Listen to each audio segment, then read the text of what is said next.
সব দিক থেকে যখন ইংরেজ সরকার ফেল হয়ে গেছে, লর্ড কার্জন কলকাতা ইংরেজ শাসন, ফুরফুরা শরীফের আমাদের পীর মুর্শিদ মুজাদ্দিদুজ্জামান দাদা পীর আবু বকর সিদ্দিক রহমাতুল্লাহকে ইংরেজ সরকারের পক্ষ থেকে ইনভাইট করা হয়েছে, হুজুর আপনি এসে মীমাংসা করে দেন।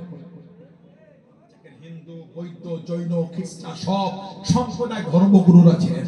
দাদা হুজুর দাঁড়িয়ে ইংরেজ সরকার, ইংরেজ সরকার শুনে রাখে, ভারতবর্ষে যদি একটা গাছ হয়, সেই গাছের একটা ডাল হলো মুসলমান, সেই গাছের একটা ডাল হলো হিন্দু। ভারতবর্ষ যদি একটা গাছ হয়, সেই গাছের একটা ডাল হলো হিন্দু, সেই গাছের একটা ডাল হলো মুসলমান। যদি এই গাছের কোন একটা ডালের ক্ষতি হয়, গাছের ক্ষতি হবে। সেদিন দাদা হুজুর কলকাতায় ইংলিশ পিওতে দাদা হুজুর কেবলা সেদিন ভাষণ দিয়ে সম্প্রদায়ের মধ্যে অশান্তি থেকে মিল করিয়েছে। সেই মুসলমানকে কেন তোমরা চোখে দেখা হচ্ছে? আমাদের কি অবদান দেশ স্বাধীনে নাই? ইন্ডিয়ান গেটের দেখে নিয়ে যাও, কটা মুসলমানের নাম লেখা আছে। বলা গেল না আমার ভাইয়েরা, বাচ্চারা, ছেলেরা, যুবকেরা বড় কষ্ট দেয় বলে আমাদের খাতা হুজুরের মাজারে ঘা দিতে যেও না। যিনি ইন্তেকালের পরে আল্লাহ পাকের হুকুম জানার কপালে লিখা হয়ে গিয়েছিল আরবি অক্ষরে সোনালী আকারে, হাযা হাবিবুল্লাহ কি মাতা ফি হুব্বিল্লাহ। আল্লাহ পাকের তরফ থেকে লিখা হয়ে গেল মুঈনুদ্দিন রাহমাতুল্লাহ যে আমার পাগল আমার ভালোবাসাতেই মারা গিয়েছে। জোরে বলা গেল না? জোরে বলা যাবে না? মানার মতন মেনেছেন আল্লাহর ওলি আমার আপনার পীর জামানা মুজাদ্দিদ হযরতে দাদা পীর আবু বকর সিদ্দিকী রাহমাতুল্লাহ। জোরে বলে বলে মানেন আপনারা? আমার বলা তো কষ্ট না? কে বলবে গুলি? কে শোনাবে? কাউকে গাল দিয়ে না, কাউকে নোংরা ভাষা খারাপ করে না, ঠিক না? বলবো কে ভাষা খারাপ করলো তার সাথে আমার সাথে পার্থক্যটা কি হলো?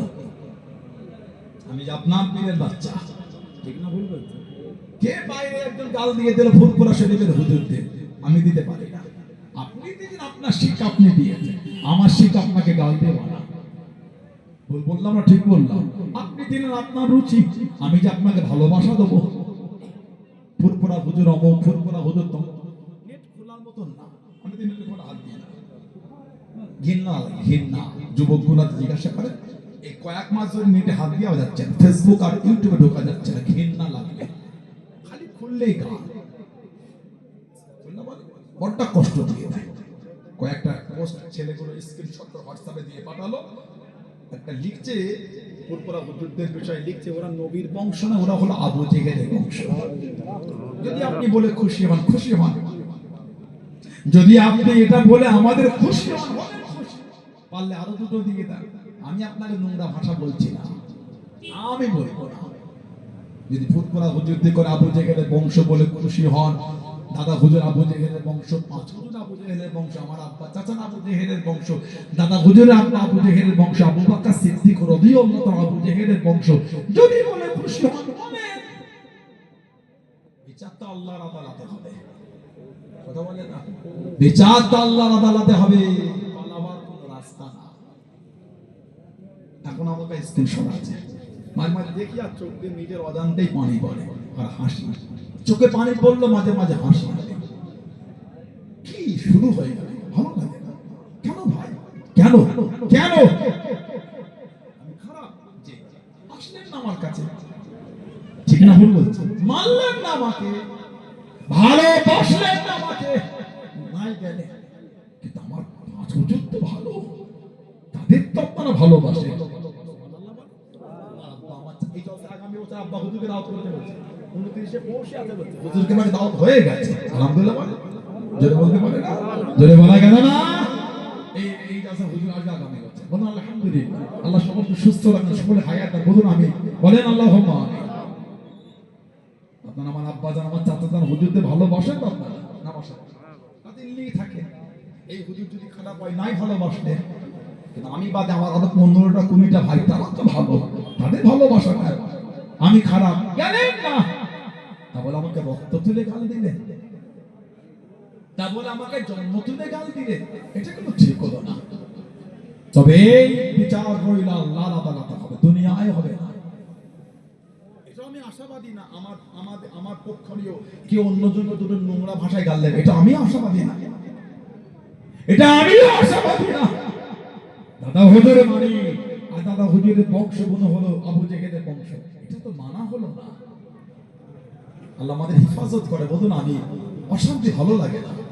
ফেসবুক আর হোয়াটসঅ্যাপ ইউটিউব এগুলো এখন হাত দেওয়ার মতন নয়। যুবক ভাইগুলো জানে কি জঘন্য শুরু হয়, ওদের মাহফিলে গাল হয়। ভালো ভাষা পাবেন কোথাও?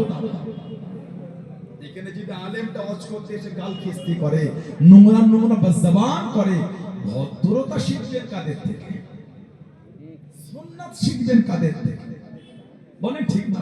আমাদের ওদের মাহফিলে গাল হচ্ছে, গাল শুনতে গেলে আর মাথায় যেতে হচ্ছে না।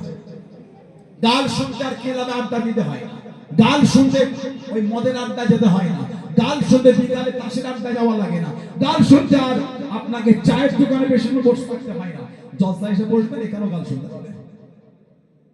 কেন? কিছু কিছু উলামা এখন গাল দেওয়া শুরু করে দিয়েছে, মাহফিল পুরো ধ্বংস হয়ে যাচ্ছে। লোক এসে বসে মনটা একটু নরম হবে, আল্লাহ আল্লাহ রাসূলের কথা শুনতে, কবরের কথা, মরণের কথা শুনে, নবীর প্রেমের দুটো কথা